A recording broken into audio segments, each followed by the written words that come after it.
So it's just like being a chef. It's trial and error. You have to test the recipe several different times until you get it. Yeah, and lucky, you know, we were really fortunate. The very first time we made Chev, it was unbelievably delicious. And I was like, we got this. Do you remember right? how you did it? That's the question. Well, Chev is mostly idiot proof. I mean, that one literally, you put in the rennet and the bacteria in at the same time and you just let it sit quietly and do its thing.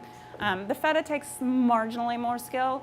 Feta takes a lot more skill. Don't We lie. only make these kinds of cheese because on the spectrum of how much skill does this cheese take, we're way over here, and that's where I want to stay. And then way over here, you have things like blue cheese. But you start, even the feta, you start to learn like what it wants.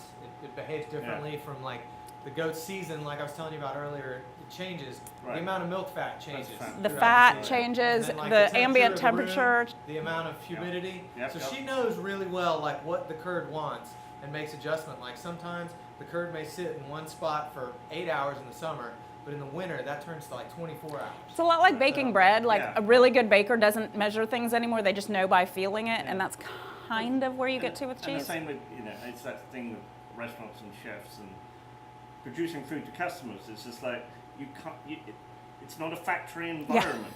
So every time you cook a dish, you need to taste the bloody thing. Yeah.